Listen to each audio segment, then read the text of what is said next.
Mahirap sa atin na tanggapin ang isang bagay na hindi natin gusto una pa lang.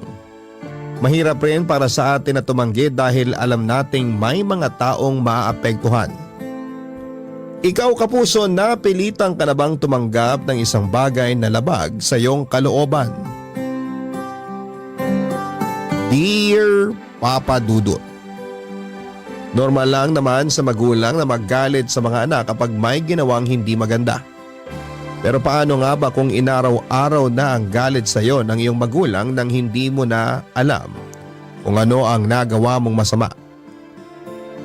Ako nga pala si Leia, may revelasyong nangyari sa akin at sa pamilya ko. Ilang taon na ang nakakaraan. 20 anyos lamang ako noon at hindi ko napaghandaan ang katotohanan na naibuhos sa harapan ko. May kinalaman ito sa relasyon ko sa aking nanay na si Tina na noon ay 50 anyos lamang. Nakakaedad din ng aking tatay Ferds. Ako lang ang naging anak nilang dalawa, Papa Dudut. Inakala ng mga nakakakilala sa amin na naibibigay sa akin lahat ng kailangan ko dahil nga sa solong anak lamang ako. Pero doon sila nagkamali. Lagi kong nararamdaman noon na may kulang lalo na sa pagtrato sa akin ng nanay ko. Lumaki akong may inggit sa ibang bata dahil nakita ko kung paano sila mahalin at alagaan ng mga nanay nila. Hindi ko kasi yun naranasan sa aking nanay. Kung meron mang pinaramdam sa akin si nanay, yun ay puro galit. Hindi ko maintindihan noon kung bakit mabigat ang dugo niya sa akin. Kung bakit mainit ang dugo niya sa sarili niyang anak. Hindi ako nagtangkang magtanong dahil baka mas lalong lumabo ang relasyon ko sa aking ina. Sa tuwing nakapaligid si nanay sa akin, lagi ako may takot na baka makakita siyang muli ng ikakagalit niya sa akin. Sinubukan ko namang lahat ng paraan para gumaan ang loob niya sa akin, Papa Dudut. Nag-aral ako ng mabuti para lagi akong nasa top 10 ng klase namin. Nag-ipon din ako mula sa mga allowance na nakukuha ko sa school bilang student assistant para may pang regalo kay nanay kahit na walang okasyon. Ramdam ko kasi noon na mahilig sa regalo si nanay dahil nagliliwanag lagi ang mukha niya kapag may nagre-regalo sa kanya. Pero noong ako na ang gumawa noon ay parang minasama pa niya. Sinubukan ko rin siyang ipaganda para sa kanyang karawan at tulad ng dati ay hindi rin niya nagustuhan.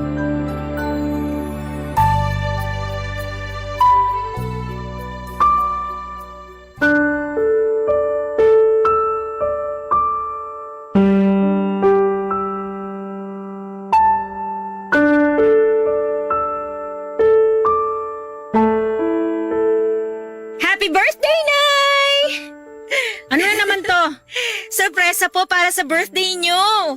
Next week pa ang birthday ko. Marunong ka bang tumingin ng kalendaryo? Alam ko pong next week pa. Kaya gusto ko pong i-celebrate ngayon ang birthday nyo para sorpresa talaga. Tsaka alam ko po naman na tuwing birthday nyo ay umaalis kayo ng bahay. Gusto ko lang po makasama kayo mag-celebrate ngayon. Kahit medyo advance. Happy birthday po ulit, Nay! Bakit pa ang hilig mong pangunahan ng mga gusto ko, ha? Ayaw niyo po ba itong hinanda ko? Sabi kasi ni tatay, matutuwa raw po kayo kapag sinorpresa ko kayo. Parehas kayo ng tatay mo. Pala desisyon. Hindi naman po, Nay. Hayaan niyo na nga po, andito na rin naman po eh. Bakit hindi pa natin pagsaluhan yung hinanda, Nay? Nagpakabusog na ako sa labas kanina. Kahit ilang subo lang po, Nay. Sigurado akong magugustuhan niyo. Binili ko po lahat yan. At saan ka naman kumuha ng pera? Nakuha ko na po yung allowance ko galing sa school. Anong allowance yan? Bakit di ko alam yan? Nasabi ko naman po dati na… Wala kang sinasabi! Student assistant po ako sa library ng university namin, Nay. Since first year college pa po. Yun naman pala eh! May nakukuha ka naman palang pera. Eh bakit kailangan mo pang humingi ng baon sa tatay mo? Dagdag pasakit ka pa sa bulsa namin eh! Matagal na po akong hindi humihingi ng baon kay tatay. Kung hihingi man po ako sa kanya, konti lang po. Pandagdag bayarin lang po sa ibang school requirements. Eh di humihingi ka pa rin. Ang yabang pa ng pagkasabi mong may allowance ka na mula sa school nyo tapos umaasa ka pa rin pala sa tatay mo? Ilang buwan na lang naman po, Nay, makakapagtapos na rin ako ng kolehiyo. Pag nagkataon po, pwede ko namang ibalik kay tatay lahat ng nagastos niyang baon mula po nung pinag-aral niyo ako. Maghanap ka muna ng trabaho bago ka mangako ng ganyan. Inuuna mo na naman yung kayabangan mo eh. Nako, andito ka na pala, Tina. Bakit? Kung andito na ako. Nakita mo na agad ang sorpresa sa'yo ng anak mo. Pasensya na kung na-late ako ha. Nag-OT kasi ako sa trabaho. Sayang naman yung extra kong kikitain. Tingnan mo na, Leia. Doble kayod ang tatay mo, tapos hihingi ka pa ng pera kahit may allowance ka naman palang natatanggap? Uy, ano ba naman, Tina? Obligasyon kong bigyan ng pera si Leia para sa pag-aaral niya. Anak ko siya. Anak natin. Sige, ilaban mo pa yung rason mong yan, Ferds. Kaya namimihasa sa kahihingi itong anak mo eh. Hindi naman siya palaging humihingi. At kung hihingi man Huwag na po kayong magtalo sa harapan ng pagkain. Hindi po yun maganda. Mabuti pa, kumain na lang tayo. Ayokong kumain. Bakit naman? Busog pa raw po si nanay eh. Sinabi ko bang sumagot ka para sa akin? Sorry po. Kahit konti lang. Para naman di masayang tong pinaghirapan ng anak mo. Sana kasi nagtatanong muna. Eh di hindi na surprise yun. Ikaw naman, Tina. Mukha ba akong nakikipagbiruan sa inyong mag-ama? O sige po, Nay. Kung ayaw niyo naman pong kumain, ayos lang po. Pwedeng bukas na lang natin ito pagsaluhan. O kung sakaling magutom naman po kayo mamaya, pwede ko kayong ipag-init. Tawagin niyo lang po ako sa kwarto ko, Nay. Sa wakas! May nasabi ka ring maganda ngayong araw. Magpasalamat ka naman kay Leia. Para saan? Sa effort niya na ipinaganda ka. Magpapasalamat lang ako kapag nagustuhan ko ang effort na gagawin niya para sa akin. Uy, Tina, ano ka ba naman? Huwag mo nga akong pilitin kung ayoko. Huwag na po kayong mag-away dahil lang dito. Kasalanan ko rin naman po. Masyado kong in-advance yung birthday ni nanay. Hayaan niyo po, Nay. Ililigpit ko na po ito. Magpahinga na po kayo. Pinalitan mo ba yung bedsheet namin ng tatay mo? Pati rin po yung tuwalya niyo, pinalitan ko na po, Nay. Pinlansya ko na rin po yung punda ng una niyo tulad ng lagi niyong bilin. Pumasok na sina nanay at tatay sa kwarto nila, Papa Dudut, habang ako naman ay naiwang nagliligpit ng mga hinanda ko. Tinanggal ko ang nakasabit na pinaprint kong tarpaulin para sa birthday ni nanay. Tinanggal ko na rin ang mga nakasabit na lobo. Plinano kong ipamigay yon sa mga kapitbahay naming bata. Tinakpan ko na rin ang mga pagkain at saka nilagay lahat sa ref. Hindi na rin ako nakakain dahil nawala na ako ng gana. Lalo na noong narinig kong nagtatalo ang mga magulang ko sa kwarto nila. Pinakinggan ko ang pagtatalo nila, Papa Dudut. Lahat yon ay tungkol sa inasta ni nanay sa sorpresa ko. Kalmadong pinarealize ni tatay kay nanay na pinaghirapan ko ang hinanda ko para sa kanya. Pinaglaban naman ni nanay na hindi niya ako inutusang gawin yon. Nagpakumbaba na lamang si tatay at sinabing matulog na lamang sila kesa mauwi pa sa kung saan ang pagtatalo nila. Nanatili lamang ako sa kusina at doon ay tahimik na umiyak dahil nasaktan ako sa mga narinig kong sinabi ni nanay. Biglang ang lumabas si tatay sa kwarto nila, Papa Dudut, at agad akong pinuntahan. Nagsorry si tatay para kay nanay. Sinabi ni tatay na baka pagod lamang si nanay. Nagbiro pa si tatay na baka raw ayaw lang ni nanay ng reminder na tumanda na siya kaya ayaw niyang mag-celebrate ng birthday. Pinalagpas kong muli ang pangyayaring yon, Papa Dudut. Nagsikap ako makatapos ng pag-aaral at hindi na humingi pa kahit piso kay tatay dahil madalas ngang nagpaparinig si nanay tungkol sa pagbibigay ni tatay ng baon sa akin. Umextra din po ako bilang tagalinis ng bahay ng mga kapitbahay namin para lamang pandagdag sa panggastos ko sa thesis ko. Nalagpasan ko naman yon lahat at sa wakas ay nakapagtapos na rin ako. Inasahan ko magiging proud na si nanay sa akin pero hindi pa rin. Hindi nga rin siya umattend ng graduation ko at tanging si tatay lamang ang kasama ko noon.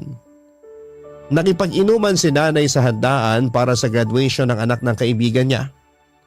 Nasaktan ako doon dahil mas inuna niyang makiselebrate sa pagtatapos ng ibang tao kaysa sa akin na anak niya mismo. Kahit ganoon ay hindi pa rin ako napagod na ipagsiksikan ng sarili ko kay nanay. Hinangad ko pa rin na mahalin niya ako. Kaya nagpursige naman akong makahanap kaagad ng trabaho after kong makapagtapos. Tay! Sumahod na po ako! Aba, talagang adulting na ang anak ko ah. O ano bang plano mo dyan sa unang sahod mo? Kayo po ba, Tay? Ano po bang ginawa niyo sa unang sahod niyo? Ano nga bang ginawa ko dun sa unang sahod ko? Binilan ko ng mga sapatos yung mga kapatid ko. Tapos nag-iwan lang ako ng allowance para sa sarili ko. Yung iba binigay ko na sa lola mo para may panggastos siya sa bahay. Bukod po sa allowance niyo, Tay, ano pang iniwan niyo para sa sarili niyo? Wala na eh. Yung allowance lang talaga. Alam mo namang ako lang ang inaasahan dati ng lola mo. Inuna ko sila syempre. Nung nakapagtapos na yung ibang kapatid ko, saka naman ako bumawi sa sarili ko. Ako kaya, wala naman po ako ibang kapatid para pagkagastusan eh. Kung meron ka mang kapatid ngayon, di rin naman kita uobligayang ibigay sa kanila ang sahod mo. Ako ang tatay. Ako ang bubuhay sa kanila. Pero gusto ko pa rin po makatulong sa inyo, Tay. Kaya nga sa unang sahod ko, bala ko sanang ibigay sa inyo ni nanay lahat. Magtitira na lang po ako para sa pamasahe ko at pangkain sa trabaho. Sapat naman ang sahod ko para sa atin ng nanay mo. Mas mabuti pang bumili ka muna nung pangarap mong bilhin nung nag-aaral ka pa lang, nung wala ka pang pera. Yan kasi yung gusto kong gawin nun sa unang sahod ko pero di ko nagawa. Wala naman po kasi ako naiisip na gusto kong bilhin eh. Lahat naman na kailangan ko dati, binigay nyo na. Kaya naisip kong hatiin na lang talaga sa inyo ni nanay itong sahod ko. Ipunin mo na lang. Huwag nyo na akong pigilan, Tay. Ito po yung pangarap ko eh. Yung ako naman po yung makatulong sa inyo. Ay bang magamay, nagpapalakasan ng boses? Nagkakwentuhan lang kami dito ni Leia. Pwede naman magkwentuhan ng di malakas sa mga bunganga, di ba? Sorry po, Nay. Sorry. Wala na ako ibang narinig sa'yo kundi sorry. Tina, alam mo bang unang sahod ngayon ng anak mo? Na-withdraw mo na ba lahat ng sahod mo, Leia? Opo. Akin na. Hahatiin ko po muna sana, Nay, para sa inyong dalawa ni Tatay. Gaano ba kalaki ang sahod mo para kailangan pag-isipan pa ang paghahati? Ibabawas ko rin po kasi yung allowance ko. Magkano ba sinahod mo? 7K po. 7K lang? Kala ko naman kung magkano. Pang-15 lang naman yung 7K niya, Tina. Malaki na rin yun. Anong malaki ron? Ang mahal ng bilihin ngayon, ano pang mapupuntahan ng 7K na yan? Ibabawas mo pa yung para sa sarili mo, di ano na lang matitira sa amin ng tatay mo? Hindi naman po ako magastos. Kaya na po kahit 1K lang itabi ko para sa sarili ko. Yung matitira po sa inyo na po ni Tatay. Parang tanga tong si Leia. Palibasa unang beses na nakahawak ng sahod kaya di alam kung gaano kaliti ang perang pinagmamalaki mo. Gaano man kaliit o kalaki, ang importante, pinaghirapan sa tamang paraan. Hindi ba, Leia? Totoo naman po yung sinabi ni Nanay. Maliit lang po talaga, Tay. Pero tataasan naman daw po ang sahod ko kapag naka-6 na buwan na po ako. Baka nga bago ka mag-6 na buwan tinanggal ka na sa trabaho mo Di ka naman kagalingan para paubutin ka ng ganyang katagal. Patawa ka talaga. Ano bang hindi siya magtatagal sa trabaho niya? Alam mo bang maraming aplikante dun sa posisyong pinasukan ng anak mo? Siya lang ang natanggap. Ganun kagaling ang anak mo. Mabilib ka naman. Baka naman kasi yung mga kakumpetensya niya sa trabaho wala rin namang binatbat. Kaya wala nang ibang choice yung boss niya kundi piliin niya ang anak mo. Grabe ka namang makapang-down, Tina. Parang tama naman po si Nanay, Tay Kasi yung mga aplikanteng nakasabayan ko parang hindi rin talaga magaling kahit konti. O tingnan mo na. Di lumabas din yung totoo. Wala lang ibang choice yung boss kundi piliin ka. Ay, Leia, anak, pwede bang bumili ka na muna ng merienda sa labas? Kahit anong magustuhan mo ron. Babayaran ko na lang mamaya. Sige po, Tay. Labas na po muna ako.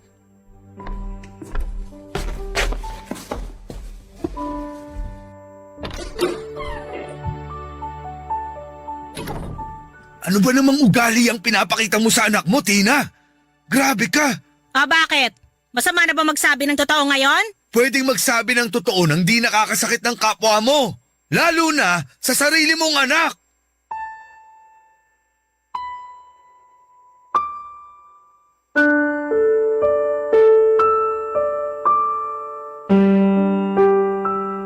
Narinig ko ang pagkatalo ni nanay at tatay mula sa labas ng bahay, Papa Dudut. Hindi ko na pinatapos ang away nila dahil nasaktan na ako sa mga naunang sinabi ni nanay. Kaya nagmadali akong lumayo sa bahay para lamang hindi na sila marinig pa. Binagalang ko ang paglalakad papunta sa tindahan.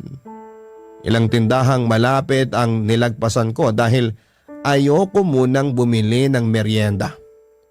Alam ko namang pinabili lamang ako ni tatay para lamang makausap niya si nanay tungkol sa akin. Kaya naman hindi ako nagmadali dahil alam kong kailangan nila ng oras para makapag-usap. Sa dulong tindahan na ako nakarating, Papa Dudut. Doon na ako bumili ng merienda pero after noon ay hindi pa rin ako umalis. Nagpaalam muna ako sa tendera kung pwedeng umupo lang doon sa upuang nasa gilid ng tindahan. At pumayag naman. Nang makaupo na ako ay saka ko naramdamang parang gusto kong umiyak, Papa Dudut. Sinubukan ko pang pigilan ang sarili ko pero hindi ko na rin kinaya pa. Mabuti na lamang at walang masyadong nagdaraang tao noon. Kaya nakaiyak ako ng malaya. Hindi ko noon alam kung paano aayusin ang sarili ko pabalik sa bahay dahil tiyak na makakahalata si tatay na umiyak ako. Pinilit kong ihinto ang pag-iyak ko dahil kailangan ko nang makabalik ng bahay dahil tumatawag na sa cellphone ko si tatay. Hindi ko na lamang muna yon sinagot at saka bumili ng isang bote ng mineral water sa may tindahan. Pinanghilamos ko yon para mabawasan ang pamumugto ng mga mata ko. Hinintay kong matuyo ang basa ko mukha saka ako nagpasyang umuwi na. Malakas pa rin ang kabog ng dibdib ko noon dahil baka galit pa rin sa akin si nanay. Umikot pa akong isang beses sa kabilang kanto para lamang mawala yung nararamdaman kong kaba. Noong pakiramdam ko ay ayos na ako ay saka ako umuwi, Papa Dudut. Doon ko nalaman na umalis si nanay, pinagtakpan pa ni tatay si nanay at sinabing may kailangang asikasuhin si nanay sa bahay ng kaibigan niya. Kunwari na lamang ay naniwala na lamang ako sa sinabi ni tatay kahit sa totoo lang ay alam ko naman ang totoong dahilan kung bakit umalis si nanay. Barangay Love Stories. Barangay Love Stories. Bumili din ako noon ng mga gamit sa bahay para maging komportable ang buhay ng mga magulang ko. Una kong binili noon ang washing machine para hindi na mahirapang maglaba si nanay ng mga damit niya. Sinurpresa ko siya noon ng isang semi-automatic na washing machine. Inasahan kong kahit konti ay magiging masaya siya. Yun nga lang ay hindi niya ginamit yon. Ako lang ang gumagamit noon sa bahay para labhan ang mga damit namin ni tatay. Sinubukan kong inganyohin si nanay na gamitin ang washing machine pero nagalit siya sa akin. Sinabi niyang maaksaya sa tubig at kuryente. Sinabi ko na ako naman ang magbabayad ng bills namin. Pero mas lalo siyang nagalit. Para raw pinamukha ko sa kanya ang kayabangan ko porket may trabaho na ako. Hindi na ako nakipagtalo pa dahil alam kong mas lalo lamang siyang magagalit sa akin. Kinagabihan ay may pumuntang kaibigan niya sa bahay para kunin ang washing machine na binili ko. Nalaman kong binenta ni nanay yon at kinuha niya ang perang pinagbentahan.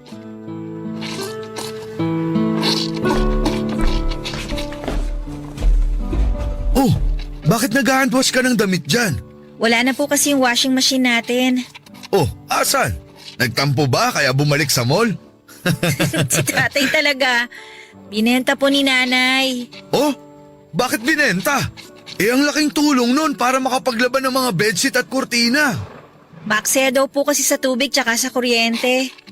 Kaya nga nagtatrabaho para maging komportable ang buhay natin eh. Kesa naman yung nag-handwash ka ng damit mo dyan. Pagod ka na nga sa trabaho, mapapagod ka pang maglaba. Hindi ko naman po to damit, Tay. Oh, kanino yan? Wala naman ako mga labahin. Kay nanay po. Pinalaba ba niya yan sa'yo? Naku, hindi po. Nagkusa lang po ako. Baka masorpresa ang nanay mo sa paglalabaw mo ng damit niya, ha? Sana nga po.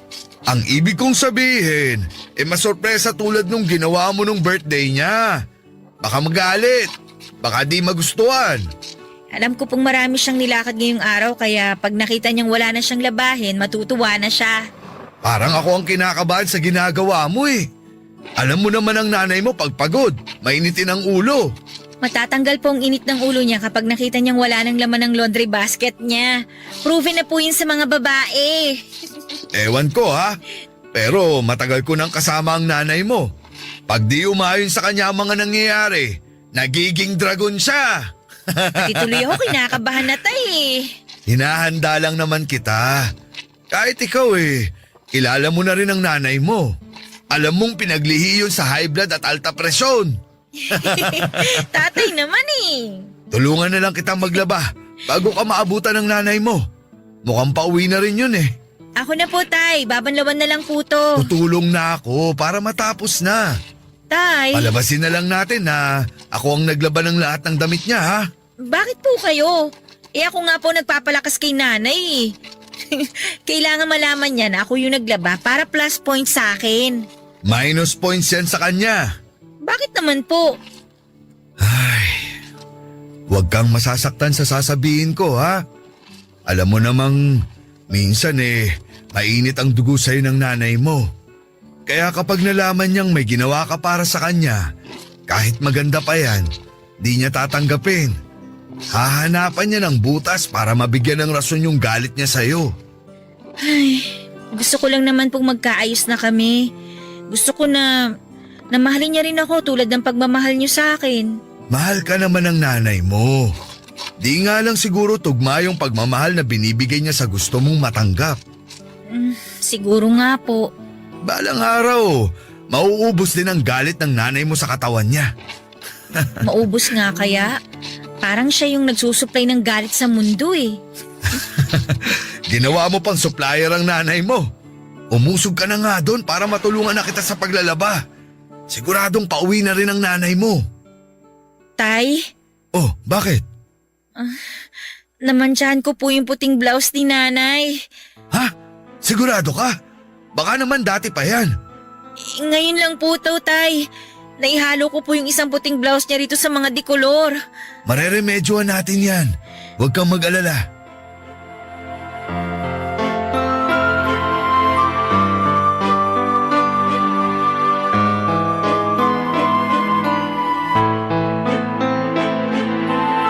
Matinding takot ang naramdaman naming pareho ni tatay nang makulayan ko ang puting damit ni nanay.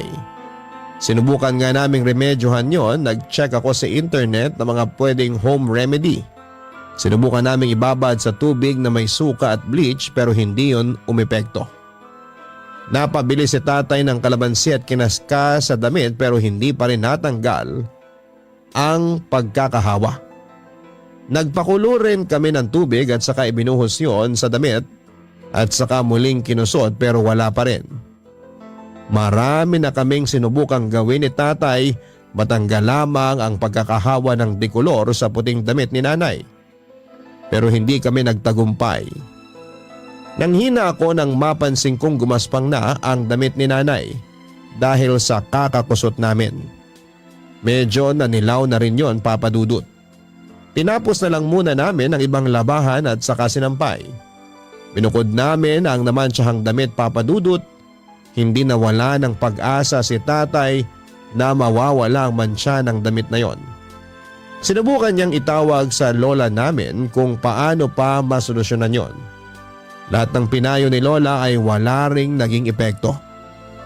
Kaya sinabi na lamang ni tatay na aaminin na lamang niya kay nanay ang lahat. Sinabi ni tatay na siya na lang ang aako ng nangyari. Hindi ko naman hinayaang gawin yun ni tatay dahil ako naman ang may kasalanan. Kung naging maingat lang sana ako at hindi na nakialam sa mga labada ni nanay ay hindi yun mangyayari.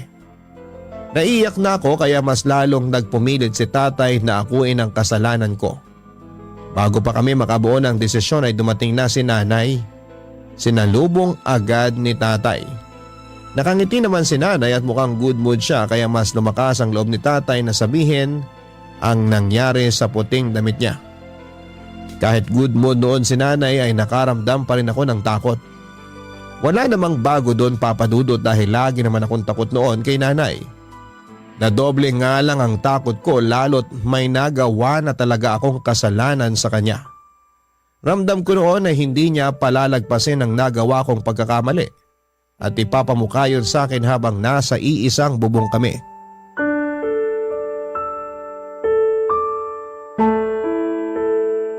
Kala ko di ka pa uuwi.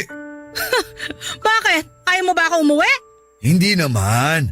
Alam mo namang lagi lang talaga kitang hinahanap pag wala ka. Anong nakain mo? Bakit parang nagpapalakas ka sa akin? O baka naman may kailangan ka? Ako may kailangan. Ikaw lang sapat na. Baka naman may nagawa kang kasalanan sa akin? Parang ganun. Sabihin mo na habang masaya pa ako. Huwag mo nang patagalin at alam mo naman ang mood ko. Mabilis lang magbago. Mabuti na lang at sinabi mo yan. Anong nangyari? Hindi naman masyadong malaki yung kasalanan ko. Anong nangyari?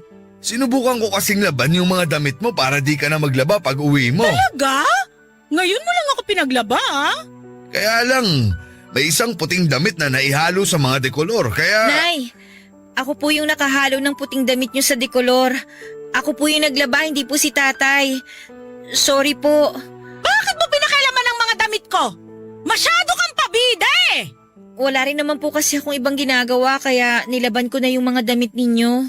Gumawa lang naman ng maganda si Leia, Tina. Huwag niyo akong pagtulungan mag-ama ha? Hindi naman sa ganun. Aling damit ang naman tiyan? Yung puting… Puting blouse na may borda ng krus sa gilid? Yun nga po. Tina, tama na yan! Bakit niyo po ako sinampal? Bakit? At bakit hindi? Para lang sa damit, mananakit ka na. Alam mo ba kung gaano kahalaga sa akin yung damit na yon? Bibili na lang ng bago. Di mo naman kailangang saktan ng anak mo. Sorry po, Nay. Papalitan ko na lang po sa sahod ko. Saan po ba nabibili yon para makakuha po ako kaagad? Magagalit ba ako na ganito kung madali lang makakuha ng kapalit doon? Sorry po. Bigayo ng kapatid kong namatay! Siya ang nagburda ng krus doon! Sa tingin nyo, kaya niyong ibalik ang buhay ng kapatid ko para pagburdahin uli? Sige nga! Hindi ko po alam na galing yun sa kapatid niyo, Nay. Sorry po. Alam ko po. Kung hindi ka kasi nakialam, walang masisira! Parang awa mo na. Tumigil ka! Hindi ka talaga madadala hanggat di ka nakakatik yung sahod talaga! Wala nang magagawa ang sorry mo! Uy, Tina! Nay, tama na po. Tama na sabi! Tina, ano ba? Kahit mamatay ka pa, hindi mo mababayaran ang nasira mo! Sabing tumigil ka na eh! Tay, tama na po. Nakakapagod nang makita na kinakawawa mo si Leia. Kahit wala siyang mali, wala kang ibang ginawa kundi pahirapan siya.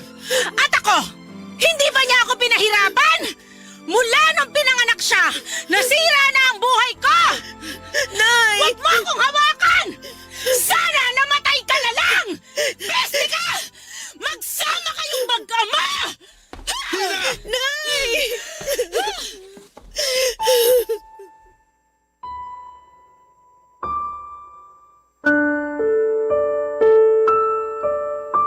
Umalis si nanay at hindi nagpapigil sa amin, Papa Dudut. Sinubukan namin siyang sundan pero mas lalo siyang nagalit at kahit si tatay ay muntik na rin niyang masaktan. Kaya naman hinayaan na lang muna namin siya para makahinga. Naramdaman ko na punong-puno siya ng galit noon at naiintindihan ko naman siya dahil nagkamali ako. Alam kong hindi ko na mapapalitan ang nasira kong damit ni nanay. Bumalik kami ni tatay ng bahay at nagmadali akong ibabad muli ang damit ni nanay para mawala ang mantsa. Umiyak ako noon dahil sa tindi ng konsensyang sumabog sa akin. Pinatigil na ako ni tatay sa kakapilit na tanggalin ang mantsa. Pero hindi ako nagpapigil at naawa si tatay sa akin at hinayaan na lamang ako. Sinubukang tawagan ni tatay si nanay pero hindi siya sumasagot. Nag-aalala na rin si tatay sa nangyari kay nanay lalo na noong lumipas na ang 4 na oras pero hindi pa rin umuwi ng bahay si nanay. Kaya naman nagpaalam si tatay na lalabas muna para hanapin si nanay. Gusto ko noon na tulungan si tatay na hanapin si nanay pero hindi na ako sumama para subukang remedyohan pa ang damit ni nanay. Naiwan ako mag-isa sa bahay habang hawak noon ang puting damit ni nanay. Alam kong wala na yung pag-asa pang maayos tulad ng relasyon ko kay nanay. Pero hindi ko pa rin yon sinukuan. Hindi ako nagpahinga hanggat alam kong hindi pa kumukupas ang mantsa sa damit na yon. Inaplos ko ang krus na nakaburda sa damit ni nanay Papa Dudut. Nakita kong luma na talaga ang pagkakaburda ng damit na yon. Nahiya ako dahil nakasira ako ng gamit ni nanay na alam kong mahalaga sa kanya. Naramdaman ko ngang mas mahalaga ang damit na yon kaysa sa akin. Nasaktan ako habang inuulit ang mga salita ni nanay sa akin, Papa Dudut. Nasaktan ako habang inaalala kung paano niya hiniling na sana'y mamatay na lamang ako. Alam kong mahalaga sa kanya ang damit na yon pero gaano ba kalaki ang pagpapahalaga niya sa damit na yon para hilingin na mamatay ang sarili niyang anak. Barangay Love Stories. Barangay Love Stories. Hindi nga natulog si nanay sa bahay after ng away namin, Papa Dudut. Hindi na rin sinagot ang mga text at tawag namin. Hindi na nga rin nakatulog si tatay sa pag-aalala. Nasa kwarto lamang ako noon at hindi ko rin kayang harapin si tatay dahil nakukonsensya ako. Nakukonsensya ako noon dahil pakiramdam ko ay kasalanan ko ang lahat ng nangyari. Kahit na nakahiga ay hindi pa rin ako makatulog dahil nagwo-worry na rin ako kay nanay. Napabangon na lamang ako bandang madaling araw at lumabas ako ng kwarto at doon ay naabutan ko si tatay na nagkakape habang nakatitig lamang sa kanyang cellphone. Hindi nga niya napansin na lumabas na ako ng kwarto. Baka sa mukha niya ang labis na pag-aalala kay nanay kahit na hindi niya noon sabihin sa akin. Nagtungo ako sa kusina para magtimpla rin ng kape para sabayan siya. Doon niya lang napansin na nasa paligid lamang ako kaya naman sinundan niya ako sa kusina. Nagpatimpla na rin siya ng kape at saka nagpakuha ng malamig na tubig. Tahimik lamang kaming pareho noon sa kusina habang nagtitimpla ako ng kape. Noong natapos ako ay saka kami nagtungo sa sala. Hindi namin napag-usapan si nanay ng ilang saglit dahil naghihintayan kami kung sino ang unang mag-o-open ang tungkol sa kanya at sa mga nangyari. Hanggang sa makatanggap kami ng text mula sa isang kaibigan ni nanay. Sinabi niyang kasama niya si nanay pero huwag daw naming babanggitin kay nanay na alam na namin. Nakainom daw si nanay noong nagtungo sa bahay ng kaibigan niya. Kaya pinatuloy muna doon pansamantala. Nakiusap ang kaibigan ni nanay kung pwedeng sunduin na lamang bukas ng umaga dahil lalabas daw silang pamilya. Naramdaman namin na nanggugulo na naman si nanay doon tulad ng ginawa niya. May ilang taon na ang nakakaraan. Kahit papaano ay napanatag naman kaming pareho ni tatay. Inubos lang namin ang aming mga kape at saka nagpahinga na para masundo na si nanay kinabukasan. Nagbalik na kami sa kanya-kanyang kwarto at nahiga na. Pero kahit na sinundan ko nang ipahinga ang pagod kong mga mata, ay hindi ko pa rin magawang makatulog dahil nag-aalala pa rin ako kay nanay. 7:00 na ng umaga nang katukin ako ni tatay sa kwarto para magpasama na sa akin na sunduin si nanay. Hindi na kami nakapagbihis pa dahil nagmamadali na kaming masundo si nanay bago pa siya makatunog. Napupuntahan namin siya.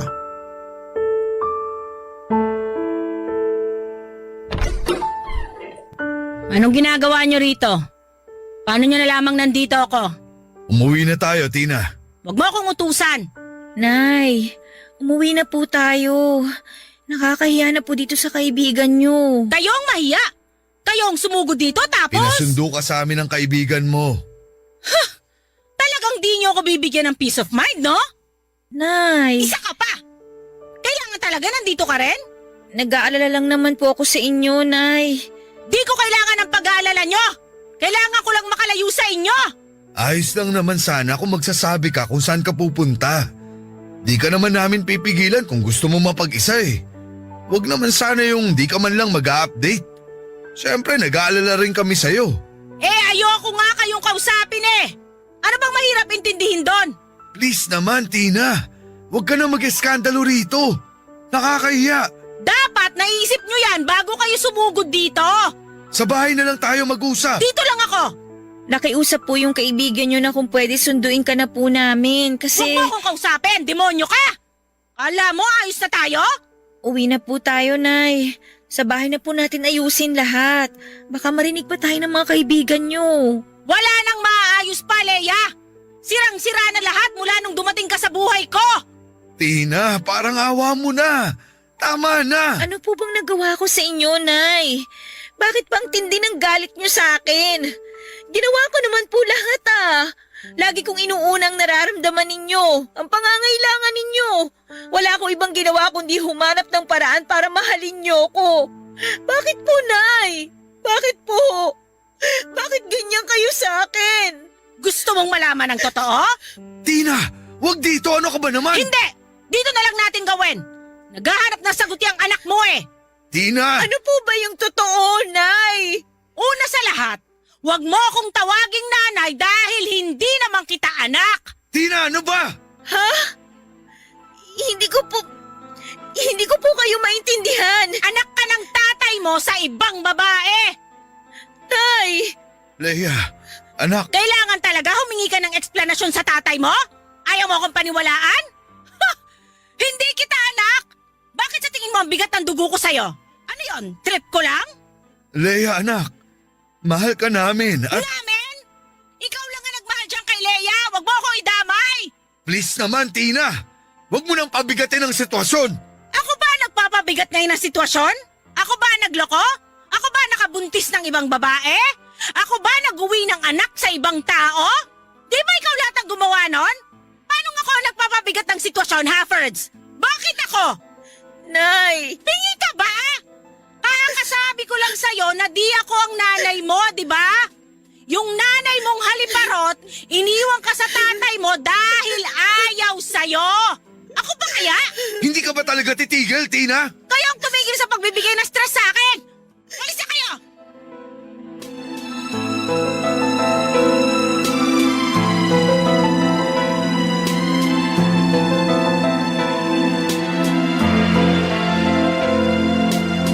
Agad na tumakbo palayo si nanay at ni isa sa amin ni tatay ay walang lakas para sundan pa siya. Hindi makatingin si tatay sa akin habang ako naman ay pilit na pinoproseso ang mga sinasabi ni nanay.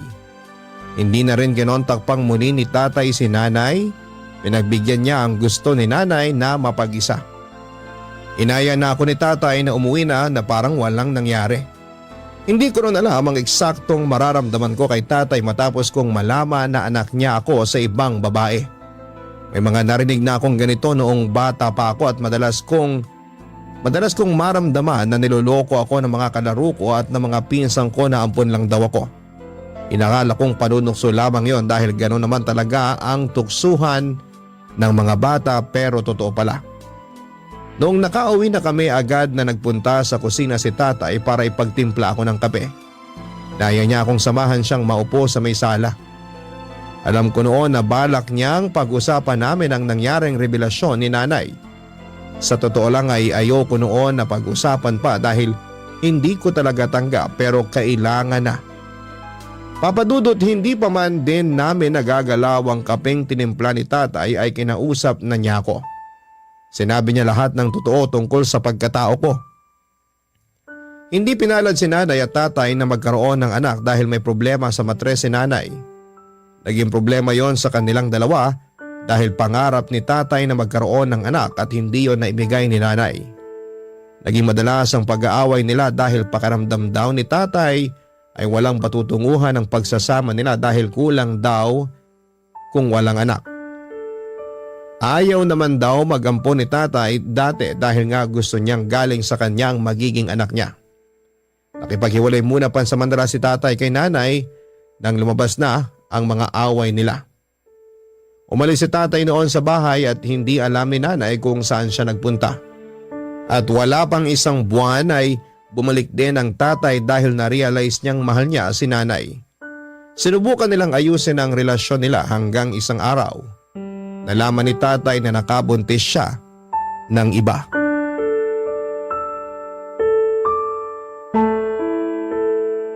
Marisol ang pangalan ng totoo mong nanay. Kumakanta siya sa bar nung nakilala ko siya. Aminado ako na nagandaan ako sa kanya na hinaluan pa ng matinding kalungkutan dahil nga nagkahiwalay kami ng nanay mo. Kaya po kayo pumatol sa kanya?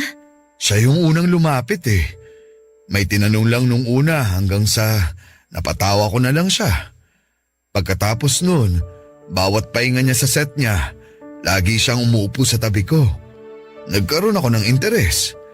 Nung gabing yon, may nangyari sa amin at sa mga sumunod pa. Tumira ako sa apartment niya pansamantala. Masaya naman nung una.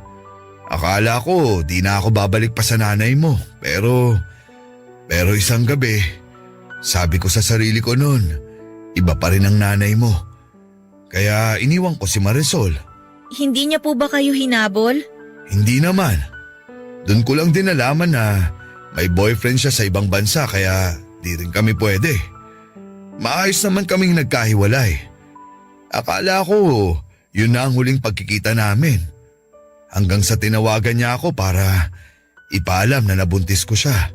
Paano po kayo nakasigurong kayo ang ama ko at hindi ibang lalaki? Napatanong din ako noon, Leia. Pero sakto sa bilang nung kaming dalawa lang ang magkasama nun sa apartment niya. Ako lang ang nakasama niya nun. Doon sigurado ako. Paano niyo po sinabi kay nanay? Hindi ko muna sinabi kasi natakot ako na baka iwan ako ng nanay mo. Palihim ako nagsustento kay Marisol. Tapos nung nakapanganak na siya, pinuntahan ko. Bigla kanyang binigay sa akin. Nagmakaawa siya na kunin kita kasi di pwedeng malaman ng boyfriend niya na nabuntis siya.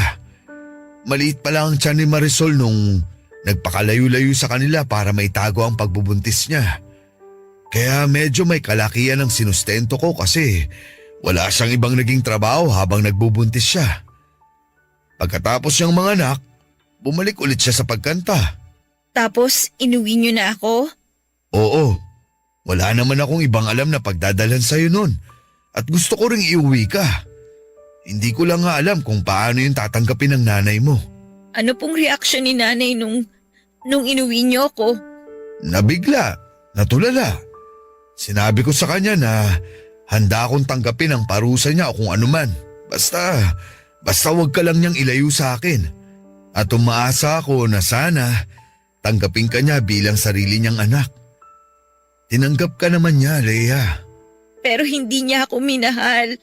Iyon ang isang bagay na di niya na ipangakong gagawin matapos kanyang tanggapin sa buhay namin. Kaya pala. Nay? Umuwi lang ako para kumuha ng damit. Alis din ako agad. Tina, pwede bang mag-usap muna tayo? Para saan pa? Tay, pwede bang kami muna ni nanay ang mag-usap? Ayos lang po ba? Ay, sige. Iiwan ko muna kayong dalawa.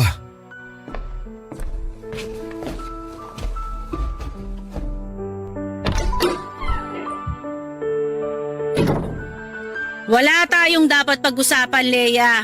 Nalaman mo na naman ang lahat. Huwag ka nang magtanong dahil wala akong balak sumagot. Wala na po ako ibang gustong itanong kundi kumusta po kayo dati, Nay? Nung tinanggap ninyo ko. Ano bang tanong yan? Alam ko po na hindi kayo nakumusta ni tatay sa nararamdaman ninyo nung inuwi niya ako dito. Alam ko masakit yun para sa inyo. Kaya tatanungin ko po ulit kayo, Nay. Kumusta po kayo nun? Sana hindi pa po huli yung pagtatanong ko. Hindi ako okay at hindi ako naging okay. Ayos na ba? Nasagot ko na? Bakit niyo po ako tinanggap? Para di mawala uli ang tatay mo. At naisip ko, makakatulong ka para matabunan yung pagkukulang ko sa kanya bilang asawa dahil hindi ko siya mabigyan ng anak na tulad ng pangarap niya. Karapatan niyong humindi kung alam niyong hindi kayo okay sa nangyayari. Sa tingin mo ba di ko naisip gawin yan? Sa tingin mo di ako nagsisi na tinanggap kita rito? Hindi madali na lagi kitang nakikita. Ikaw ang paalala kung anong kulang sa akin. Kaya ako mabigat ang dugo ko sa'yo dahil yun sa pagkakaipit ko sa sitwasyon na ginawa ng tatay mo. Nanay mo ang sumira ng buhay ko. Habang buhay kong dadalin yon. At habang buhay kong ipapaalala sa'yo ang galit ko. Kung dyan po kayo makakakuha ng paraan para gumaan ang nararamdaman ninyo, sige lang po. Sasaluhin ko po lahat kasi pasasalamat ko na lang po sa inyo yon. Kasi kinupkup niyo po ako. Binigyan niyo ako ng matitirahan. Dinamitan ninyo ako. Inalagaan niyo ako nung bata ako kahit na ayaw niyo. Salamat po, Nay. Kasi kahit mahirap para sa inyo natanggapin ako, ginawa niyo. Andito pa rin ako dahil minsan tinanggap ninyo ako.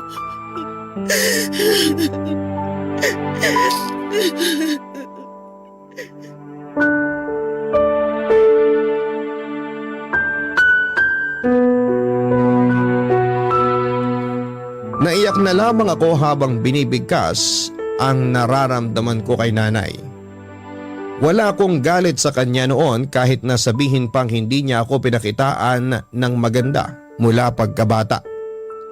Mula noong malaman ko ang totoo, lumaki ang simpatya ko sa kanya dahil hindi biro ang ginawa niyang pagtanggap sa akin.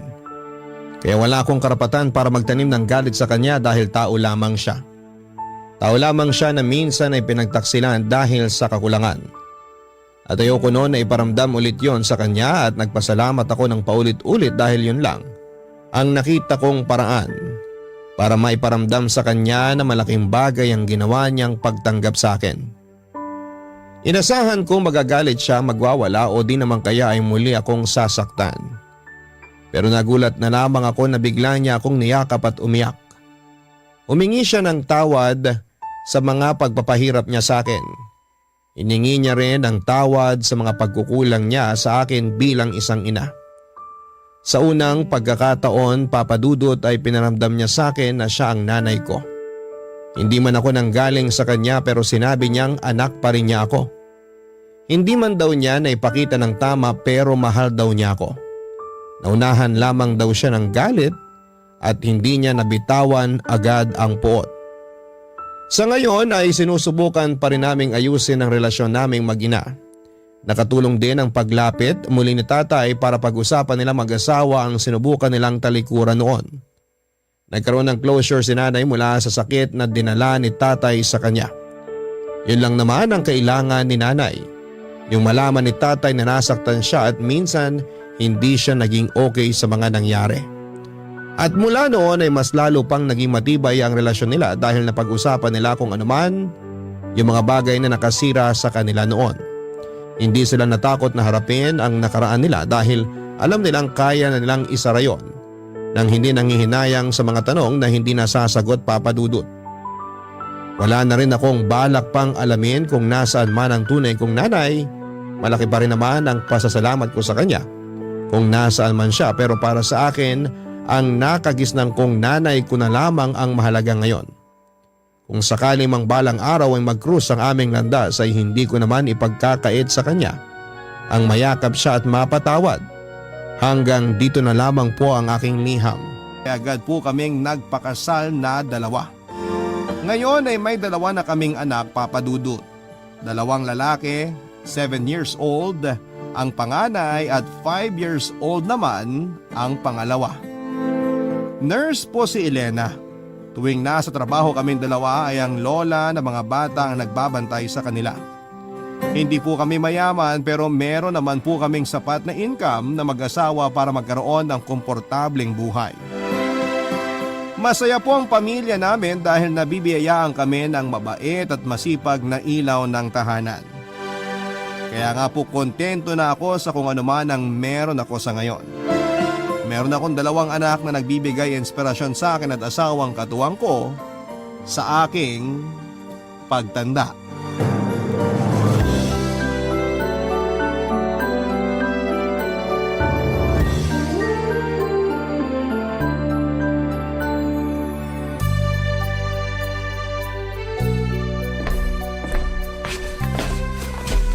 Oh, ba't gising pa ang asawa ko? Nagpapaantok lang. Katatapos ko lang plansyahin yung uniform ng mga bata eh. Ang sipag talaga ng napangasawa ko. Wala na talaga akong mahihiling pa. Nasa iyo na ang lahat. Ikaw, ba't ka pa bumangon? Nawawa ko tapos napansin ko na wala ka pa sa tabi ko. Kaya hinahanap kita. Matutulog na rin ako. Tatapusin ko lang tong pinapanood kong K-drama. Ano bang meron dyan at gabi-gabi mong pinagpupuyatan yan? Nakakakilig kasi. Family drama siya tungkol sa mag-asawa. Ang cute-cute nga nung anak nila eh. Sa tingin mo, kakayanin pa ba natin kapag umisa pa tayo? Pangatlong anak? Gusto mo ba? Gusto ko rin ng anak na babae sana. Ang dami nyo ng lalaki dito eh. Wala akong kasamang babae. Ready naman ako sa isa pa kung sakali. Ang tanong, kaya mo ba? Kakayanin ko naman sigurong mag-alaga ng 3 bata. Gusto mo, subukan na natin ngayon? Nagmamadali? Sure ka muna dyan. Maaga pa pasok natin bukas. Ay, speaking of pasok, sa ospital pala kahapon, alam mo bang may nag-eskandalo dun? Talaga? Ano nangyari? Yung kasamahan ko kasing nurse, plano na pala niya makipaghiwalay sa asawa niya. Eh biglang bumisita yung asawa sa ospital para humingi ng sorry. Ito namang kasama ko, napuno na lang din siguro nung makita niyang pagmumukha ng asawa niya, kaya ayun, nagwala sa harap ng mga pasyente. Ano ba kasing ginawa ng asawa niya? Ano pa nga ba, eh di ng babae. Mga lalaki talaga, hindi na nakontento sa asawa nila. Sinabi mo pa. Kaya ikaw ha, ayus-ayusin mo mga desisyon mo sa buhay. Kapag ikaw niloko mo ko, hindi ako mag-iiskandalo. Buburahin agad kita sa buhay ko. Hindi ko magagawa yun. Alam mo naman kung gaano ko kaloyal sa'yo eh. Dapat lang. Pero grabe ka naman sa buburahin. Burado agad. Hindi ba pwedeng bigyan ng second chance? Anong second chance? Bakit may bala ka bang lokohin ako? Siyempre wala. Hindi ko magagawa yun sa'yo. Naisip ko lang yung mag-asawa na nakwento mo. Ayaw na ba talaga ng babae? Ayaw niya nang bigyan ng second chance yung asawa niya? Tama lang yung ginawa ng kasama ko. Hindi na dapat binibigyan ng second chance sa mga cheater. Kasi kapag ginawa mo yun, para mo na rin tinanggap yung ginawa niya. Eh, kahit mag-ayos na lang sila para sa mga anak nila. Yan! Ganyan kayo!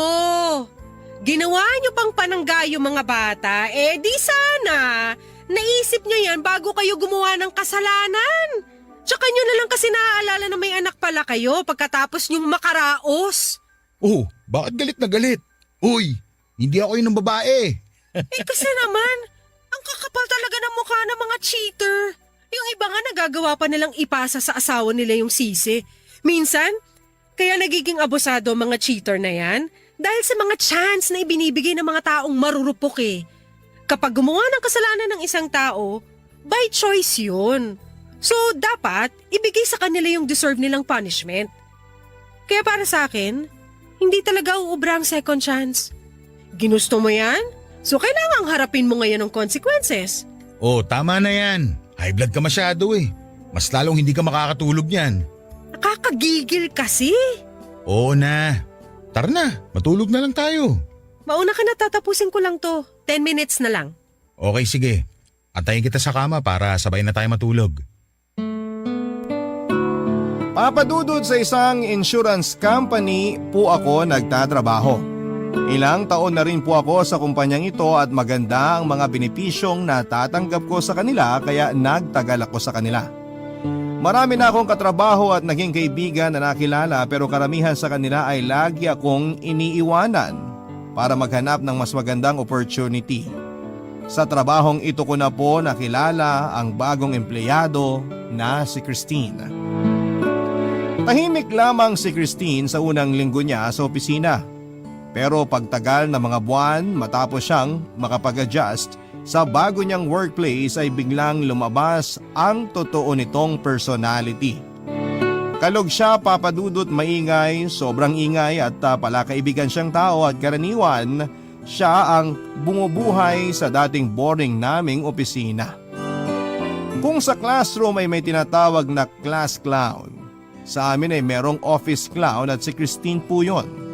Paminsan-minsan Ang ginagamit nitong paraan para magpatawa ay ang makipag-flirt sa mga office mate niyang lalaki at hindi ako nakaligtas doon, Papa Dudut.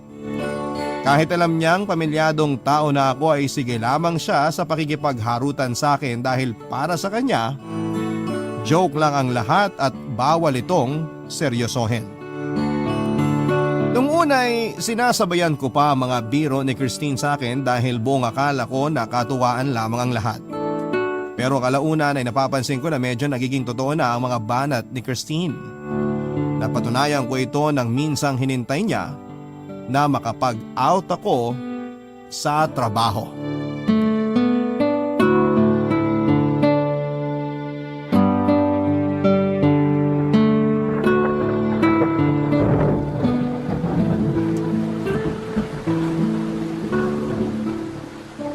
Naku, lakas pala ng ulan.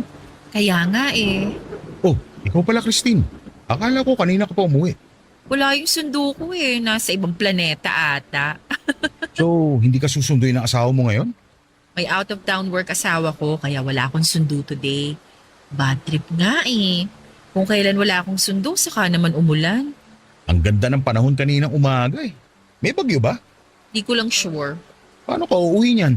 Commute? Di ako marunong mag-commute eh. Hatid sundo na kasi ako simula nung nag-aaral pa lang ako. Kaya wala akong alam kung anong dapat mga sakyan ko. Magbuka na lang ng sasakyan. Wala akong app na ganun eh. Sabi ko nga, hatid sundo ako. O sige, ako na lang magbubuk para sa'yo. Actually, hinintay talaga kita para sana magpahatid ako sa'yo. Ha? Sa akin? May kotse ka di ba? Meron pero saan ka ba nakatira? Sa Batasan Hills. Sige na, paggabi na oh. Kakayanin ba ng konsensya mo na umuwi ako na mag-isa? Baka mapano ko. Bahala ka. Hinihintay na kasi ako ng asawa ko eh. Sabihin mo na lang na may hinatid kang katrabaho mo kaya late ka umuwi. Huwag kang mag-alala. Magpipitch in na lang ako sa panggas. Hindi naman problema yung gas. Pero sige na nga. Yay! Thank you, Rocky. Nakakatakot kasi mag-commute. Alam mo na, daming mga mapagsamantala dyan. At least kapag ikaw naghatid sa akin, mapapanatag ako na safe ako. Ngayon lang to ah. Bukas magpasundo ka na lang sa kapatid mo, sa tatay mo. Okay, no problem. Tsaka, wag mo na lang babanggitin sa mga kasama natin na hinatid kita. Ay, bakit? Baka ma-issue, ganun. Alam mo naman sa office, marami nagmemeryenda ng chismis. Baka kung ano pa isipin nila, makarating pa sa misis ko. Selosa ba asawa mo? Hindi naman. Malaking tiwala nun sa akin kaya hindi siya selosa. Ganon din naman ako sa kanya. O, ganun naman pala eh. Eh di wala na tayong problema. Pero mas maganda na yung umiiwas tayo sa mga chismis. Okay po, sir. Noted. Klaro ha? Oo nga. Kung makapag ano naman to, kala mo may ginagawa tayong masama, eh ihahatid mo lang naman ako. Unless, gusto mong gumawa tayo ng masama. Anong pinagsasabi mo dyan? Ikaw Christine ha? Joke lang. Ito naman, masyado kang seryoso sa buhay. Antayin mo na lang ako rito. Kukunin ko lang yung kotse. O eto, gamitin mo tong payong ko. Mahirap na baka magkasakit ka pa. Mamimiss kita kapag umabsent ka sa office. Joke lang ulit. Ito naman, hindi na mabiro. Dito ka lang. Opo, sir.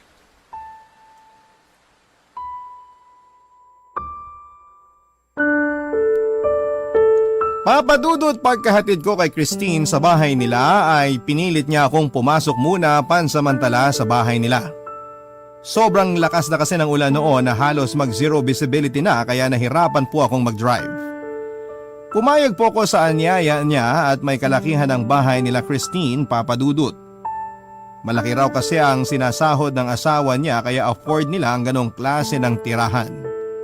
Nang mga oras na yon ay nasa nanay naman niya ang mga anak nila kaya walang katao-tao sa bahay.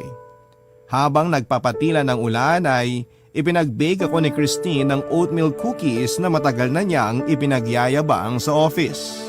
Kape habang nagkwekwentuhan sa sarili naming buhay. Doon ko nalaman, Papadudot, na matagal na palang hindi maganda ang relasyon nila Christine at ng asawa niyang si Joseph. Nagsasama na lamang daw sila para sa mga anak nila at alam ni Christine na may ibang babae ang asawa niya. Tuwing nagpapaalam ito na mag-out of town siya para sa trabaho ay alam niyang hindi trabaho yon, kundi binibisita lamang niya ang babae niya. Tumagal din ng ilang oras ang kwentuhan naming dalawa, Papa Dudut, hanggang sa medyo nag-init ang paligid. Nagsimula kasing maging touchy si Christine sa akin habang nakasuot ng maikling shorts at sleeveless na pangitaas. Papa Dudut, nang gabing yun ay isang kasalanan po ang nagawa ko sa asawa ko. Nagpatalo po ako sa temptasyon at pumatol ako sa isang babaeng may asawa na. Isang kasalanan ang nagawa ko, Papa Dudut. Barangay Love Stories. Barangay Love Stories. Sobrang guilt ang naramdaman ko, Papa Dudut, nang ma-realize ko kung ano ang ginawa ko. Nagtaksil ako sa asawa ko at isang malaking kasalanan po yun. Pagka-uwi ko noon sa bahay ay hindi ako makatingin sa mata ng asawa ko dahil sa hiya, Papa Dudut. Nagawa kong pagtaksilan ng isang babaeng walang ibang ginawa kundi ang mahalin lamang ako at alagaan ang pamilya namin. Kinabukasan ay agad kong kinausap si Christine at sinabing kalimutan na ang nangyari. Natakot kasi ako na baka malaman ni Elena ang mga nagawa namin. Pero tinawanan lamang ako ni Christine, Papa Dudut, at hindi raw big deal para sa kanyang mga nangyari. Para sa kanya ay laro lamang yon. Nagtikiman lang daw kami at pinangako niyang hindi na mauulit yon. Sa katunayan ay parang wala lang sa kanyang mga nangyari. Balik ulit siya sa dati niyang gawi na nakikipagharutan sa mga lalaki sa office. Dahil sa mga nangyari, iniwasan ko na po si Christine, Papa Dudut, at kung maaari ayoko siyang lumalapit sa akin. Hindi na ako sumasabay sa mga biro niya. Gusto kong iparamdam sa kanya na pinagsisisihan ko ang mga nangyari. Nangako naman sa akin si Christine na tikom ang bibig niya sa mga nangyari. Hindi raw siya kiss and tell na tao at nakahinga ako doon, Papa Dudut. Ayoko rin naman pong husgahan ang buong pagkatao ni Christine dahil lamang sa mga nangyari. Hindi ko alam kung ano ang pinagdadaanan niya dahil alam kong lahat ng tao ay may kanya-kanyang problema sa buhay. Ang problemang yon ay nalaman ko noong may mapansin ako kay Christine isang beses, Papa Dudut.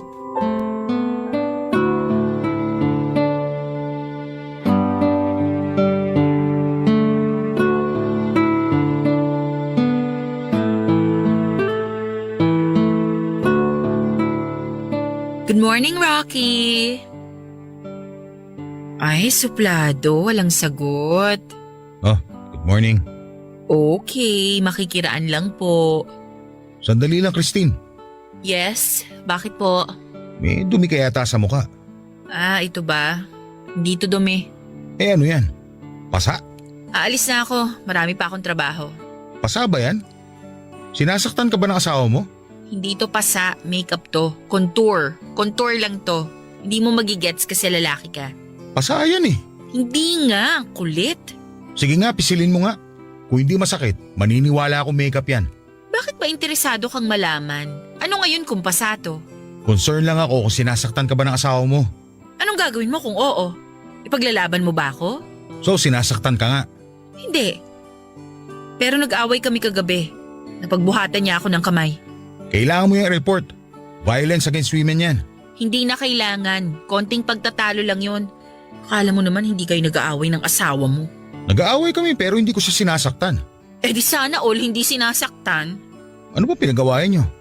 May kinalaman ba ako dyan? Di ba nakwento ko na sa'yo na matagal nang patay ang relasyon namin ni Joseph? Nagsimula siyang mambabae hanggang sa nasanay na lang ako.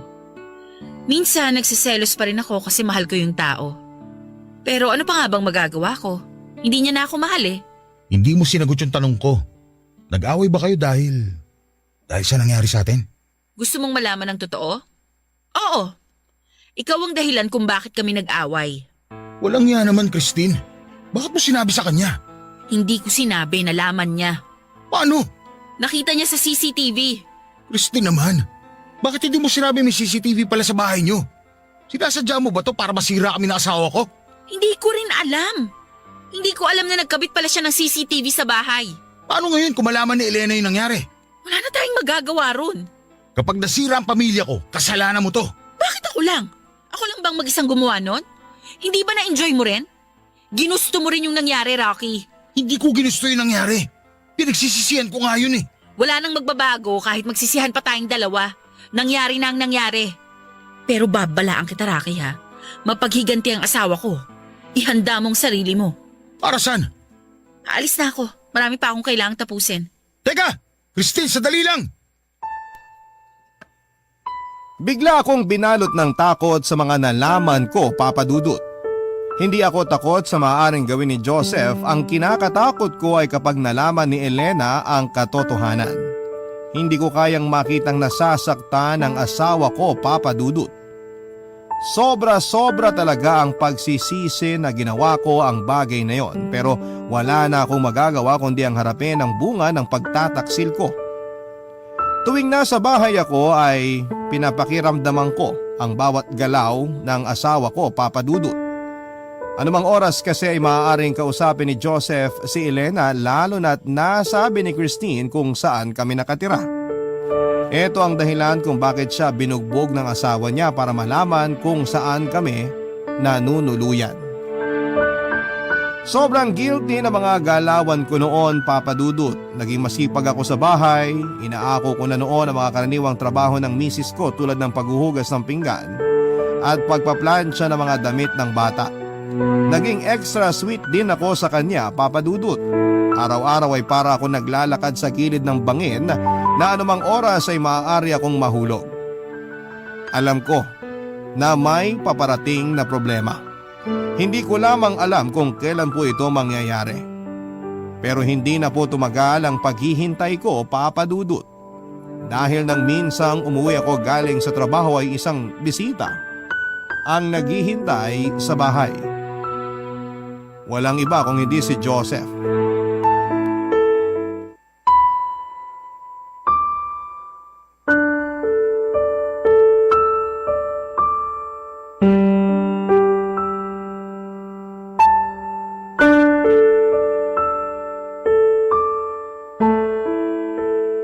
Pauwi na siguro yun. Darating na yun maya-maya lang. Wag lang traffic. Okay lang. Hindi naman ako nagmamadali eh. Alam mo, hindi talaga kita maalala. Paano mo naging kaibigan si Rocky? Schoolmates ba kayo? Kasi kilala ko yung mga kaibigan niya eh. Nakilala ko siya dahil sa asawa ko. Magkatrabaho sila. Ganun ba? May kaibigan pala yun sa office nila. Palagi kasi niya nakukwento sa akin na hindi siya masyadong close sa mga office mates niya eh. Huwag ka masyado nagpapaniwala sa asawa mo. May kaklose yun sa office nila. Super close. Kung alam mo lang. Talaga ba? Alam ba niya na darating ka ngayon? Hindi eh. Gusto ko siyang sorpresahin. Di bale, tinext ko na siya na may nag-aantay sa kanyang kaibigan. Hindi ko sinabi na ikaw.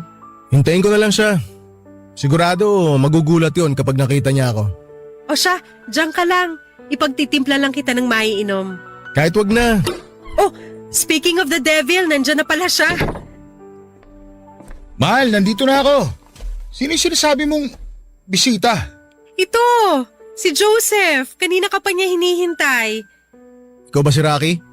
Ako nga. Sino ka? Akala ko ba magkaibigan kayo? Hindi ko siya kilala. Hayaan mo magpakilala ako sa'yo. Ako si Joseph. Ako yung asawa ng kinalantari mo. Kapal ng mukha mong hayop ka. Rocky!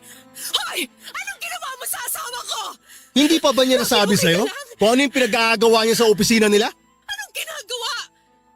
Hindi kita maintindihan. May nangyari sa kanila ng asawa ko. Sa loob mismo ng pamamahay ko. Hindi totoo yan. Gusto mo ng prueba? Gusto mo i-post ko online yung kalaswang ginawa nyo para sumikat kayo? Ha? Sa bahay ko pa talaga nyo ginawa yung kababuyan nyo? Kung nagmotel na lang sana kayo, wala sana ako ngayon dito. Lumayas ka sa pamamahay ko! Ano sabi mo? Ang sabi ko, lumayas ka sa pamamahay ko! Hindi ako nagpapapasok ng barambadong tao rito! Layas! Kakampihan mo tong asawa mo? Kahit alam mo pinagtataksilan ka niya? Narinig mo ba sinabi ko? O Umalis ka na! Hoy, hindi pa tayo tapos ha. Di pa ako tapos sa yung walang yaka. Mahal, magpapaliwanag ako. Huwag mo akong tawaging mahal. Isang beses lang nangyari yun. Hindi na naulit. Anong gusto mo maging reaksyon ko ngayon? Ha? Gusto mo matuwa ako kasi isang beses nyo lang ginawa? Rocky! Hindi pa ba ako sapat? Kailangan mo pa ba tumikim ng iba? Mahal, hindi ko alam kung anong ginagawa ko nung panahong yun. Huwag na tayong maglokohan. Matanda ka na. Alam mo na kung anong ginagawa mo. Kahit anong sabihin mo, sinira mo na ang tiwala ko sa'yo. I'm so sorry. Nagmamakawa ako sa'yo, please, Elena. Sorry talaga. Pasalamat ka. Hindi rin kita pinalayas dito.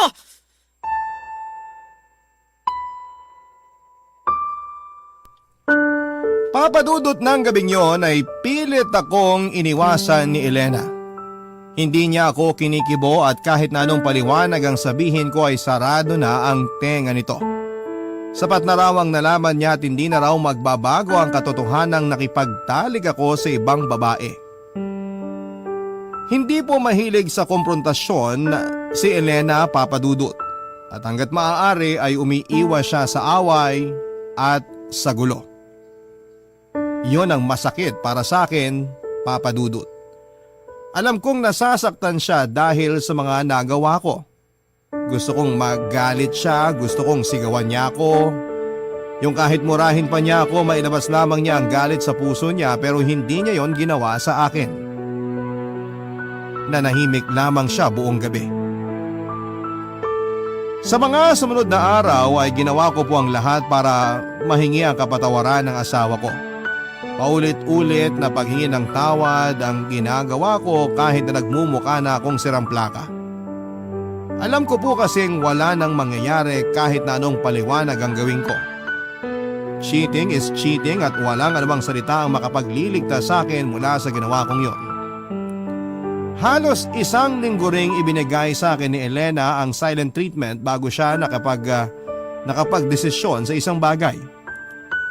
Gusto na niyang makipaghiwalay sa akin.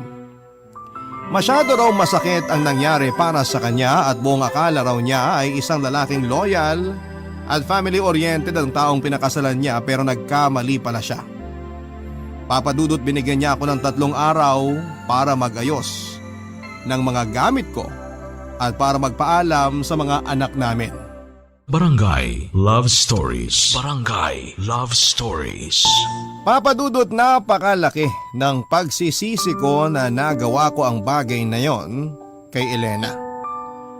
Napakabuting tao ng misis ko at siya na siguro ang pinakamagandang bagay na nangyari sa akin.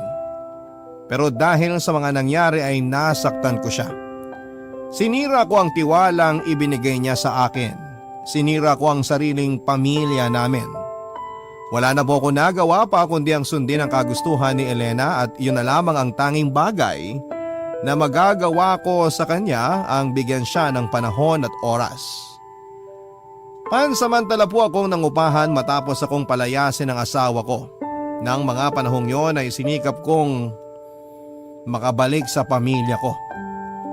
Sinubukan kong kausapin si Elena ng ilang beses kahit na ayaw na niya akong makita. May isang gabi nga na natulog pa ako sa labas ng bahay namin para lamang makita siya. Wala na po akong pakialam kahit pagchismisan pa kami ng mga kapitbahay namin. Ang mahalaga ay mabuo ko ulit ang pamilya ko na sobrang miss na miss ko na noon. Pero nanatiling bato ang puso ni Elena, papadudot. Katulad ng sinabi niya noon ay hindi siya nagbibigay ng second chances lalo na pagdating sa cheating. Ayaw niyang suportahan ang mga lalaking piniling mag-cheat tapos ay hihingi ng second chance sa huli. Umabot ng 2 buwan na wala kaming kontak noon ni Elena at handa na akong tumigil, papadudot. Akala ko ay wala na akong pag-asa hanggang sa makausap ko ang isang taong hindi ko inaasahan na siyang magbibigay sa akin ng lakas para magpatuloy.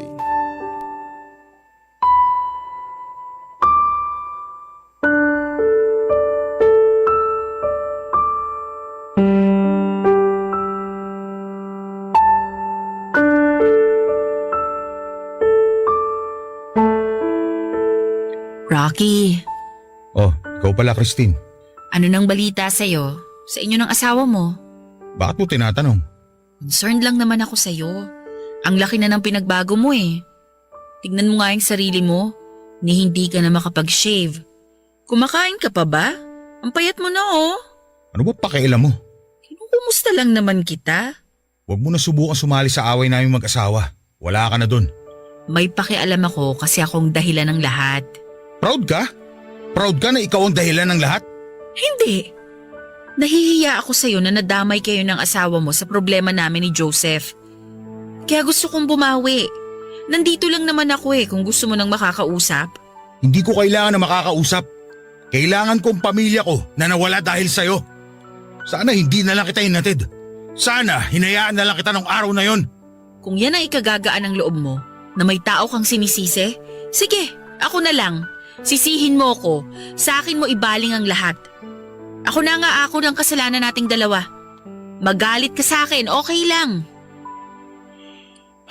Pasensya ka na. Miss ko na sila eh.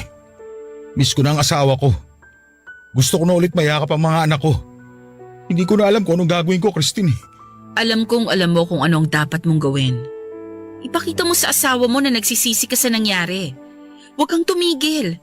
Kahit na sa tingin mo wala ka ng pag-asa, ituloy mo pa rin ang laban. Paano ko pa itutuloy kung tinalikuran na nila ako lahat?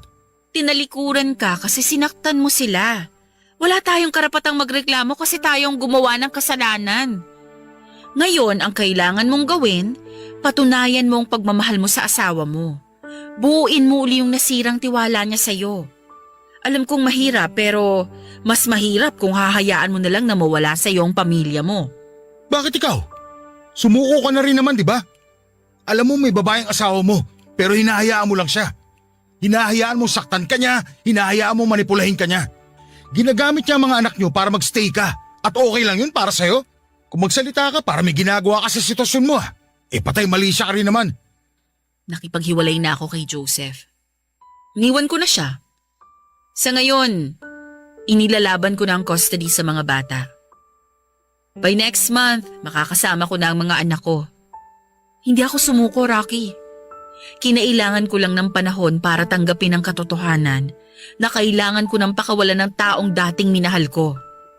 Pero andito ako ngayon. Lumalaban pa rin. Kaya sana, ikaw rin. Naniniwala ka ba sa second chances? Ako? Oo naman. Pero ang second chance, mahirap makuha yan. Kailangan mong pagtrabahuhan. Kailangan mong patunayan sa taong hihingan mo ng second chance na deserve mo yun. Paano kung hindi naniniwala sa second chance yung taong hinihingan ko nun? Then subukan mong baguhin yung paniniwala niyang yun. Katulad ng sinabi ko, patunayan mo. Paano ko gagawin yun? Siguro ang unang gawin mo, accept the fact na nakagawa ka ng kasalanan, na nagkamali ka. Di ko alam, ikaw ang mas nakakakilala sa asawa mo, hindi ako. Kaya hindi ko rin masasagot yan. Pasensya ka na. Wala na talaga ako ibang makausap tungkol sa problema ko . Ako dapat ang humingi ng tawad sa'yo. Nagsimula ang lahat dahil sa problema namin ni Joseph. Nagsimula ang lahat dahil may ginawa tayong mali. Pero salamat sa advice mo. Gagawin ko talaga ang lahat para makabalik ako sa pamilya ko. Kaya mo yan, Rocky.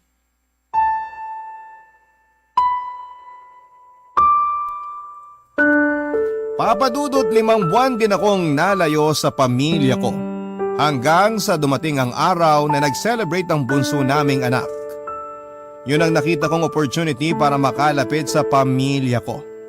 Kahit na hindi ako invited ay nagpunta ako sa birthday celebration ng anak ko, Papa Dudut. Hinayaan lamang ako ni Elena nang makita niya ako sa party. Ayaw daw niyang gumawa ng eksena dahil ayaw niyang masira ang araw ng anak namin. Iba yung saya ang naramdaman ko, Papa Dudut, noong makasama kong muli ang pamilya ko. For the first time after 5 months ay muli kong nahagka ng mga anak ko. Doon na rin po ako humingi ng tawad sa kanila dahil wala ako sa tabi nila. Inirason ko na lamang na sobrang busy ako sa trabaho kaya hindi ko sila nakakasama. Pero laking gulat ko na lamang noong sabihin sa akin ng panganay ko na alam na raw nila ang dahilan kung bakit palagi akong wala. Pinalayas daw ako ng nanay nila dahil may iba akong babae. Nag-init ang dugo ko, Papa Dudut, nang marinig ko sa bibig mismo ng anak ko ang kalokohang ginawa ko. Nagalit ako kay Elena pero hindi ko kaagad siya kinumpronta. Nalungkot ako sa mga nalaman ko. Hindi naman kailangang idamay pa ang mga bata sa away naming mag-asawa pero ginawa pa rin niya yon. Hinintay kong matapos ang birthday celebration bago ko sinubukang kausapin si Elena, Papa Dudut.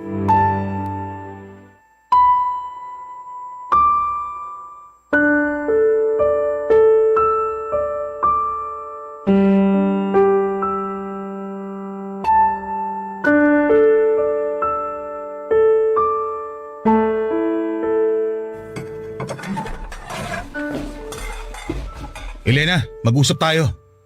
Anong ginagawa mo rito? Invited ka ba? Ama ako ng mga bata, kaya may karapatan ako magpunta rito. Tapos na ang party, makakalis ka na. Bakit dinamay mo ang mga bata sa away natin? Anong pinagsasasabi mo? Kasasabi lang sa akin ng mga bata na alam nila ang rason kung bakit wala ako rito sa bahay. Nang bababae? Dahil lang sa isang pagkakamali, sisirain mo pangalan ko sa mga anak ko? Bakit? Hindi ba totoo na ng babae ka? Pero kailangan ba talagang idamay mo yung mga bata? Dapat lang.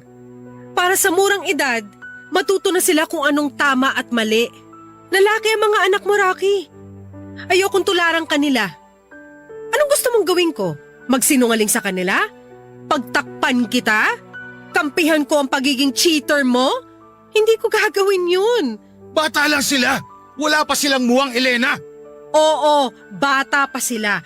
Pero marunong na silang umintindi. At gusto kong habang bata pa sila, matutunan nila kung ano ang nagagawa ng pagtataksil sa isang pamilya. Gusto kong isa puso at isa isip nila na ang cheating ay nakakasira ng pamilya. Ngayon, alam na nila ang feeling kung paano mawala ng ama. At sigurado akong hindi nila ipaparamdam yon sa magiging anak nila kapag sila na mismo ang nagkaroon ng sarili nilang pamilya. Ganun ba talaga ako kasamang ama? Yan ang konsekwensya sa ginawa mo, Rocky. Sana may natutunan ka rin. Sana next time, bago ka gumawa ng kalaswaan, maisip mo ang mga anak mo. Kahit hindi na ako, yung mga anak mo na lang. At kung paanong ayaw mong masira ang pangalan mo sa kanila. Nakausap ko ang mga bata. Humingi na ako ng tawad sa kanila. Inamin ko ang totoo at nangako ko sa kanila na hindi na ako uulit. Yun din ang gusto ko sanang gawin sa'yo, Elena. Gusto ko mag-sorry na niloko kita, na sinaktan kita. Pangako sa'yo, hindi mo na mararamdaman ulit yun. Kaya please, sana bigyan mo ulit ako ng ikalawang pagkakataon. Paano ko makakasiguro na hindi mo na uulitin yung ginawa mo kapag binigyan kita ng second chance?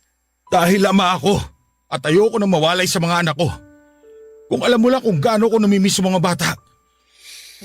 Sobrang miss na kita. Miss ko na ang mga anak ko. Miss ko na ang pamilya ko. Sana maniwala ka sa akin na pinagsisisihan ko na ang ginawa ko. Alam mo naman na hindi ako marunong magbigay ng second chance, di ba? Kahit ngayon lang. Hindi ko sasayangin ang pagkakataon na ibibigay mo sa akin. Alam mo ba kung gaano ako nasaktan sa ginawa mo? Sobrang sakit, Rocky. Hanggang ngayon, nasasaktan pa rin ako. Alam mo kung bakit? Kasi never kong inakala na magagawa mo sa akin to. Nangako tayo sa isa't isa, pero sinira mo yung pangakong yun. Paano pa tayo makakabalik sa dati kung bawat tingin ko sa'yo, naaalala ko ang ginawa mo? Bigyan mo ako ng chance na magsisi, na bumawi. Gusto kong ibalik natin ang lahat sa dati. Please, Elena, kalimutan na natin yung nangyari. Magsimula tayo ulit. Mahal kita at ayoko mawala ka sa buhay ko. Mahal din kita kaya ko ginagawa to. Pero hindi ganun kadali ang magpatawad eh. Alam ko na mapagpatawad ang Diyos, pero hindi ako Diyos, Rocky. Tao lang ako. Nasasaktan, nagtatanim ng sama ng loob, nagagalit. Please, Elena. Luluhod ako ngayon sa harapan mo. Huwag kang lumuhod. Baka makita tayo ng mga anak mo, huwag mo nang ipahiya pa ang sarili mo. Wala akong pakialam kahit mapahiya ako. Ang gusto ko lang mangyari ngayon ay mapatawad mo ko. Gusto mong bumawi? Gusto mong bumalik? Sige, pagbibigyan kita. Sa isang kondisyon. Anong kondisyon mo? Gagawin ko ang lahat. Makakabalik ka lang sa pamilyang to kapag naibalik mo na sa akin yung nawawalang tiwala ko sa'yo. Maraming salamat, Elena. Makakaasa kang gagawin ko ang lahat. Hindi ko kayo bibitawan. Gagawin ko talaga ang lahat para sa'yo at sa mga anak natin. Papadudod, parang na-reset ang relasyon namin ni Elena. Para akong namatay sa isang online game at bumalik muli sa simula. Ginawa ko ang lahat na makakaya ko para lamang maibalik lahat ng tiwala ni Elena sa akin. Niligawan ko ulit siya at ipinakita ko sa kanya at sa mga anak ko na deserving ako sa second chance nila. Ang unang ginawa ko, Papa Dudut, ay nag-resign ako sa dati kong trabaho at lumipat sa ibang kumpanya para mapanatag ang loob ni Elena na hindi na kami nagkikita ni Christine. Halos 3 buwan ko ring binuo ang nasira naming pamilya. Hanggang sa nagbunga naman po ang lahat ng ginawa ko. Sa huli ay napatawa din ako ng asawa ko at binigyan niya ako ng second chance. At muli niya akong tinanggap bilang asawa at ama ng mga anak namin. Simula noon, Papa Dudut, ay pinangako ko na sa sarili ko na hindi ko na gagawin muli ang pagkakasalang nangyari. Hindi ko na sasayangin ang pagkakataong ibinigay sa akin ng misis ko. Sa ngayon po, Papa Dudut, ay unti-unti na naming naibabalik sa dati ang masaya naming pamilya. Pilit na rin po naming kinakalimutan ang parte ng buhay naming yon. Ibinaon na lang namin sa nakaraan ang mga nangyari. Ang masaya po na balita ay buntis na po si Elena sa pangatlo naming anak. At isa po itong baby girl katulad ng kanyang hiling. Masaya ako, Papa Dudut, dahil sa kabila ng mga nangyari ay nagkaroon ng happy ending ang kwento ko. Ang panalangin ko na lamang po ay magtuloy-tuloy ang saya na meron kami sa kasalukuyan. Hanggang dito na lamang po, and thank you, Papa Dudut, sa oras and chance na ibinahagi mo ang kwento ko sa bawat Pilipino at umaasa akong marami kayong natutunan sa mga naging pagkakamali ko.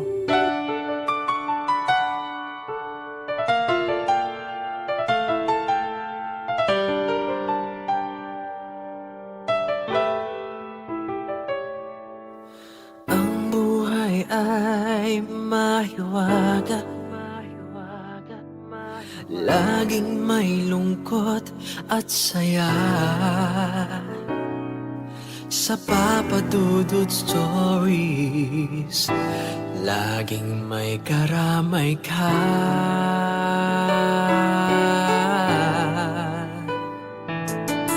Mga problemang kay bigat, dito ay pakikinggan ka. Sa Papa Dudut Stories, kami ay iyong kasama. Dito sa Papa Dudut Stories, ikaw ay hindi nag-iisa.